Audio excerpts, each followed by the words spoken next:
세 번째 시간입니다. 그 9장 사회복지 정책의 급여 가운데 세 번째 사회복지 급여의 전달 체계와 재원에 대해서 알아보도록 하겠습니다.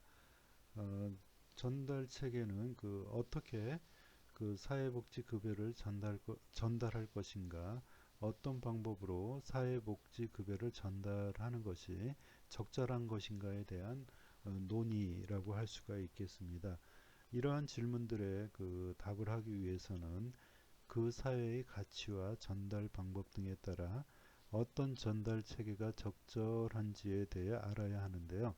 서비스 제공자, 다시 말해 사회복지 전달 체계의 주체가 크게 볼 때는 두 가지로 나눌 수가 있습니다. 하나는 정부, 지방정부를 포함하는 것이고요. 또 다른 하나는 민간기관입니다.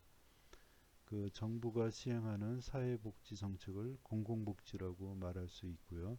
민간기관이 운영하는 사회복지를 민간복지라고 할 수 있겠습니다. 전달체계의 유형들을 보시면 중앙정부가 있고요. 지방정부가 있고, 세 번째로 중앙정부와 지방정부의 혼합체계가 있습니다. 네 번째로 정부와 민간 부분의 혼합 체계가 있고요. 그 다음에 다섯 번째로 순수 민간 부분이 있고, 여섯 번째로 자원 조직, 일곱 번째로 종교 조직을 들 수 있겠습니다. 그리고 민영화 상업화로 나눌 수가 있겠습니다. 전달 체계 유형들 가운데 중앙정부는 제도적 사회복지가 발전하면서 전달 체계로서의 역할이 더욱 중요시되고 있습니다. 제도적 사회복지는 전 국민을 대상으로 해 보편적 서비스를 지속적으로 제공하는 것인데요. 중앙정부에 의해서 실시되는 사회복지급여는 사회보험과 공공부조가 가장 대표적이라고 할 수 있습니다. 전 국민의 최저 생활을 보장하기 위한 소득 보장은 공공재의 성격을 가지고 있으므로 중앙정부의 전달 체계를 통해 이루어지는 것이 효율적이다, 이렇게 말씀드릴 수 있겠습니다. 전달 체계 가운데 지방정부가 있습니다. 지방정부라는 것은 지방정부가 주체가 되어서 아동복지나 장애인복지, 노인복지나 여성복지 등의 사회복지 급여를 전달하는 것으로서 지역 주민의 욕구를 즉각적으로 파악하여서 적절한 서비스를 신속하게 행할 수가 있습니다. 다만 각 지방정부의 재정 상황에 따라 지방정부 간의 급여 차이가 발생할 수가 있겠습니다. 세 번째로 혼합체계, 중앙정부와 지방정부의 혼합체계가 있는데요. 중앙정부가 지방정부에게 재정을 부분적으로 보조하고 지방정부가 사회복지급여를 제공하는 것입니다. 이 유형은 재정 안정성이나 지속성 등의 중앙정부의 장점이 있는데요. 그 장점과 지역 주민의 욕구 파악과 충족, 지역 주민의 욕구 파악, 지역 주민의 욕구 충족이라는 지방정부의 장점을 살려서 운영하게 됩니다. 우리나라에 있어서 지방 분권화 추진에 의해 사회복지 정책도 지방 분권화에 영향을 미치고 있는데요. 참여정부에 있어서 지방정부의 자율성과 역량을 강화하고 있어서 중앙과 지방정부 상호 간의 협력을 통해서 지역적 특성에 부합하는 사회복지 정책을 실현하기 위해서 2005년인가요? 2005년부터 137개 사회복지 사업 중에서 67개의 사회복지 사업을 우선적으로 지방으로 이양했다고 서술하고 있습니다. 네 번째, 정부와 민간 부분의 혼합 체계가 있습니다.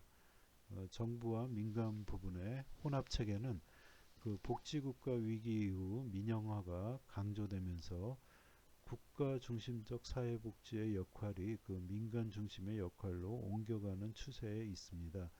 그 정부와 민간 부분의 그 혼합 체계는 정부 조직이 가지고 있는 관료제적 그 약점이라고 해야 되나요? 그 관료제적 그 취약점, 약점, 그것과 국민들의 욕구에 대한 그 탄력적 대응이 미흡하다는 그 한계를 극복하고자 민간 부분의 장점인 그 효율성 그리고 경쟁성 그 다음에 선택의 자유 등을 최대한 살려서 운영하는 것입니다. 정부와 민간 부분의 그 혼합 체계가 가장 대표적인 것이라고 하면 종합사회복지관 같은 그 시설을 그 위탁 운영 형태로 그 정부가 민간 부분에게 재정 지원을 하고 그 민간 부분은 국민들에게 개별적 사회 서비스를 제공하는 것을 예로 들 수 있겠습니다. 다섯 번째로는 그 순수 민간 부분이 있는데요. 그 순수 민간 부분은 그 사회복지급여의 재원과 관리 운영을 모두 100% 민간이 책임지는 것입니다. 여기서는 그 오늘날 그 국민복지에 대한 그 국가 책임의 원칙으로 국가가 그 여러 민간 부분에 대해 재정이든 그 관리 운영이든 그 개입하고 있기 때문에 순수 민간 부분의 비중은 이론적으로만 가능하지 그 실제로는 매우 적다고 할 수 있겠습니다. 다음으로는 자원조직이 있는데요. 여섯 번째 자원조직이라는 것은 그 자원봉사 활동을 목적으로 그 형성된 그 비영리 민간 조직입니다. 자원봉사 활동을 목적으로 형성된 비영리 민간 조직입니다. 자원봉사자에 의해서 운영이 되고 재원은 그 기부, 자선적인 기부나 정부로부터 재정적 지원을 받는다고 할 수가 있겠습니다. 자원조직은 국가 사회복지 전달 체계가 발전하기 이전부터 사회복지 전달 체계의 역할을 행해왔고 1980년대 이후 민간 사회복지의 활성화와 더불어 확대되고 있는 실정입니다. 마지막으로 종교 조직이 있는데요. 사회복지를 국가의 책임으로 인식하기 이전부터 그 종교 조직은 그 종교의 교리를 실현하고자 하는 목적에서 지속적으로 사회복지 활동을 전개해 왔습니다. 우리나라에 있어서는 더욱 특별하지요. 이게 그 전쟁이 끝난 이후 많은 그 선교사들이나 기독교 단체들에 의해서 그 국가의 책임으로 국가가 하기 힘든 그러한 그 많은 일들을 그 선교의 목적이지만 종교 단체가 수행해요. 지금까지 우리나라의 그 발전 과정에서 종교가 빠지는 일은 없었다고 봅니다. 그 사회복지의 민영화와 함께 종교 조직의 사회복지도 그 역할이 강화되어서 나타나고 있다고 볼 수가 있겠습니다. 그리고 두 번째 민영화와 상업화에 대해서 살펴보겠는데요. 첫 번째 민영화에 대해서 말씀드려 보겠습니다. 민영화라는 것은 공공기관이 직영하던 그런 사회복지 서비스를 그 민간기관에게 이양하는 것과 그 일정한 계약을 통해 민간기관 또는 그 비영리 단체에게 운영을 위탁하는 것을 말합니다. 그러니까 그 민영화에는 크게 두 가지로 나눠볼 수가 있는데요. 첫 번째로는 공공기관 중에서 시장의 원리를 적용할 수 있는 공기업을 민간이 대체할 수 있다고 판단되는 부분이 있습니다. 예를 들어 보면 그 우리나라의 경우 그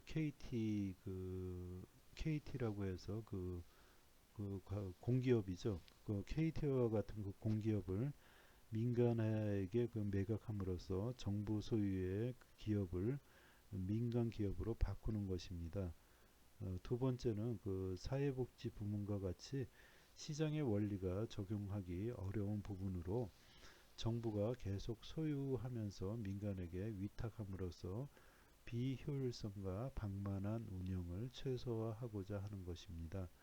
그래서 민영화는 자유시장의 경쟁 원리를 도입함으로써 그 서비스의 효율성을 높일 수 있다는 점에서 민영화를 주장하는 사람들로부터 지지를 받고 있다고 생각되는데요. 그 자유시장의 경쟁 원리에 의해서 그 비용과 효과적인 그 접근을 하게 만드는 그 강한 인센티브라고 해야죠. 인센티브를 지니고 있습니다.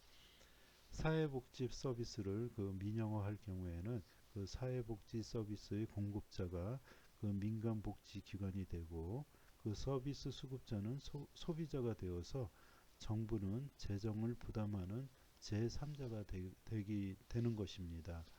그러나 민영화를 그 이유로 그 빌미로 정부가 재정을 줄인다든지 또는 그 재정의 책임을 사회복지기관의 운영을 위탁받은 그 민간에게 돌리게 되면 이는 민영화의 근본 취지를 훼손하는 것이 될 수가 있습니다. 사회복지 그 서비스 영역 안에서 시장 경쟁력을 확보해 줄 수 있는 방안으로 근접 구매가 프록시 쇼핑이라고 하는데요. 근접 구매가 공고되고 있습니다. 이 근접 구매라는 것은 그 비용을 지불하는 소비자가 그 선호하는 서비스 공급자, 공공기관을 위해 근접 구매자로 봉사하는 것을 말하는데요. 그러한 서비스 공급자와 직접 계약을 맺는 것을 말합니다. 이는 소비자가 자신의 호주머니에서 돈을 꺼내어 서비스를 구입한다면 그 서비스 공급자들은 보다 많은 소비자를 확보하기 위해 서로 경쟁할 것이기 때문에 따라서 서비스의 비용과 질이 향상될 것이라는 논리에 입각해 있는 이론입니다. 그러나 이것도 서비스 공급 시장에 공급자들이 충분히 존재해야 가능한 것인데요. 지역사회 복지기관의 경우 사정이 그렇지 못하다는 점입니다. 이렇게 민영화에 이어서 다음으로 상업화에 대해서 살펴보겠습니다. 상업화는 과거 그 사회복지 서비스가 공공기관과 비영리 민간기관에서 사회적 약자를 위해 서비스가 제공된 적이 많았죠. 그러나 최근 특히 노인복지 영역을 중심으로는 영리를 추구하면서 민간기관들이 사회복지 서비스를 제공하는 경우가 늘어나고 있다고 봅니다. 이러한 상업화의 원리 때문인지 시장 경쟁의 원리가 또 적용되는 것을 의미하기도 하는데요. 그 전통적인 사회복지의 개념을 지지하고 있는 사회복지 학자들은 이윤 추구를 지향하는 서비스의 제공을 사회복지 활동으로 인정하지 않고 있으나 그 사회복지에 대한 전통적인 개념은 변화되고 있습니다. 그리고 변화되는 것이 또 바람직한 것입니다.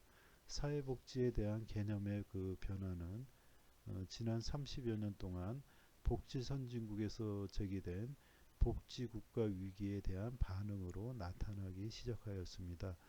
복지국가의 재정 위기를 극복하기 위해서 그 취해진 주된 대책이 민영화와 복지 공급 주체를 정부 이외의 자원 조직과 비영리 조직 그리고 영리 조직에까지 다양화하는 그 다원주의, 복지 다원주의를 구현하였고요.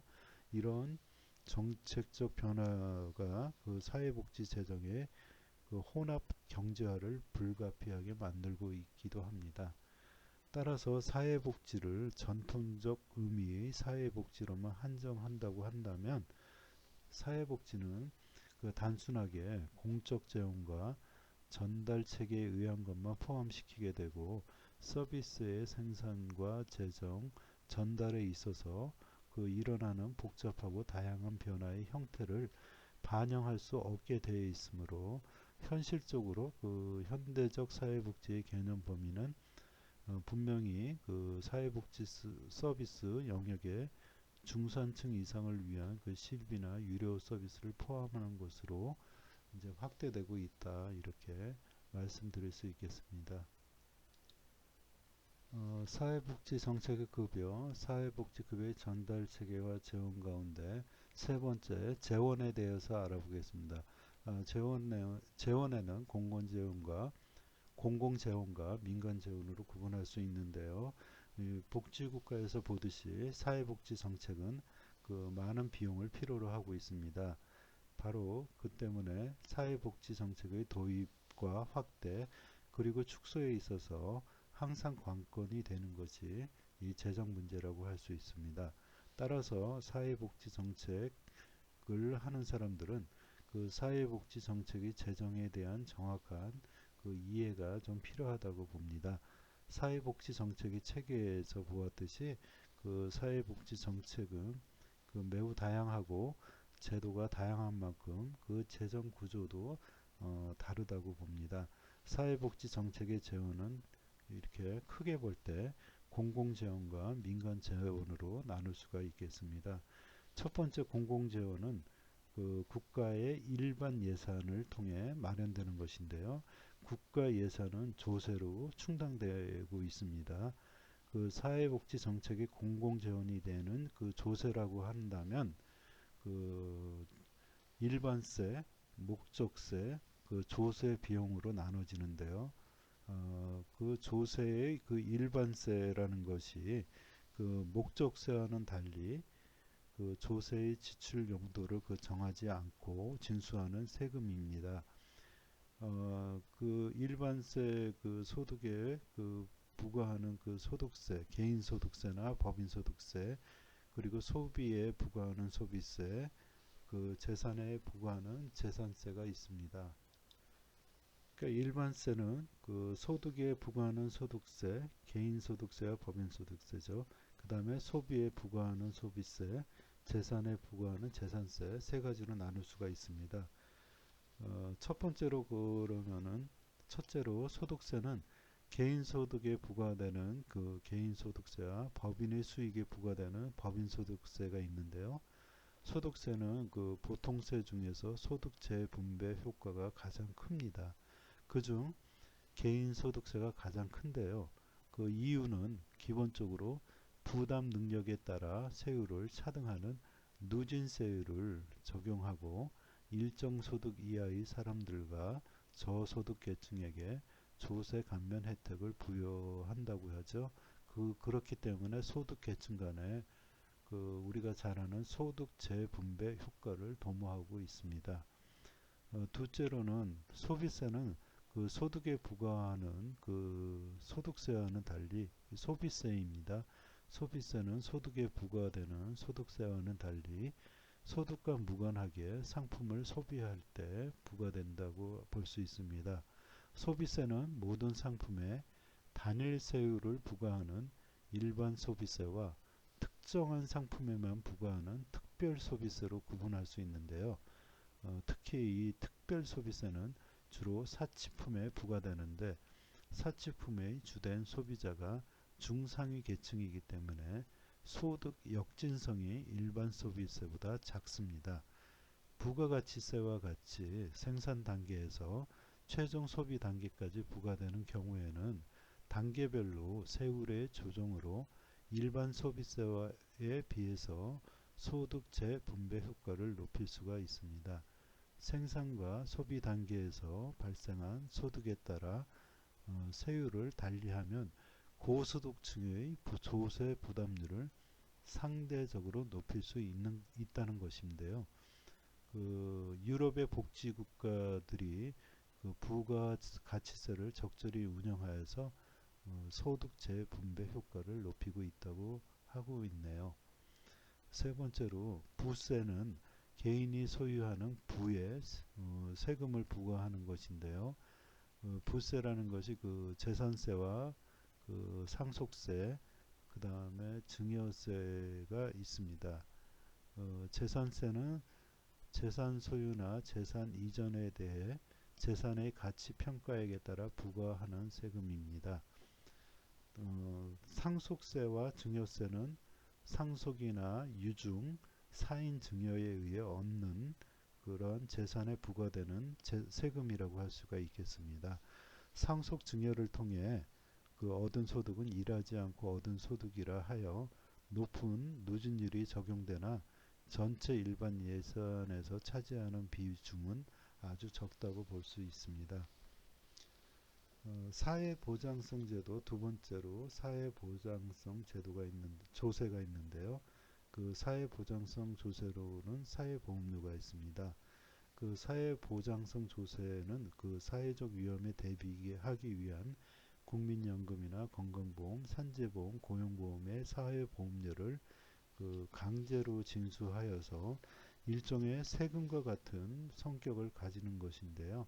이러한 사회보험료는 보험 가입자가 일정 기간 동안 정기적으로 일정한 금액을 내는 것입니다. 따라서 사회보험료의 장점은 특정 목적을 위해 재원의 안정성을 가지고 있으며 급여는 개개인들의 객출금으로부터 나오므로 권리 개념으로 인식되어 보편적으로 적용됩니다. 또한 사회보험 가입자가 보험 운영에 참여해서 민주적 운영과 책임성을 높일 수 있다고 봅니다.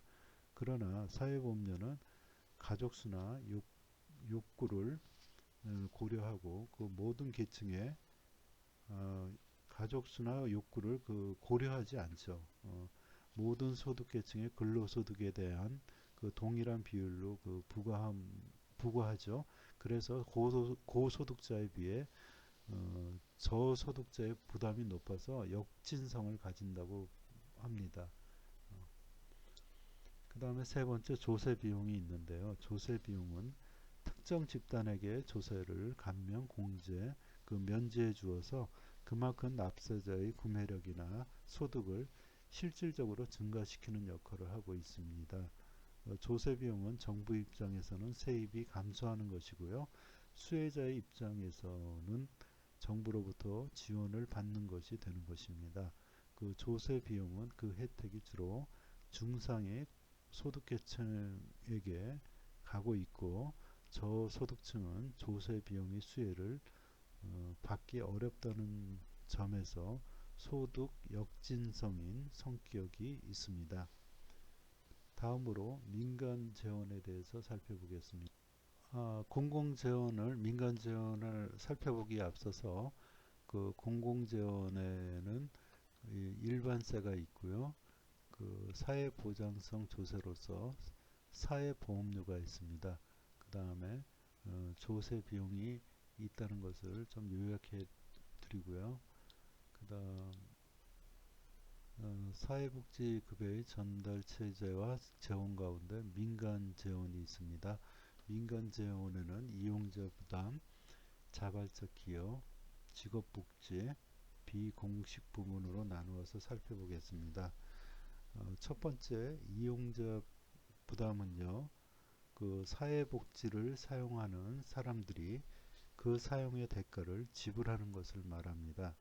복지 서비스의 주된 이용자가 저소득층인 경우가 많다는 점에서 이용자에게 부담을 지우는 것은 바람직하지 않지만 일부 사회복지시설과 건강보험에서는 이용자 부담을 두고 있습니다.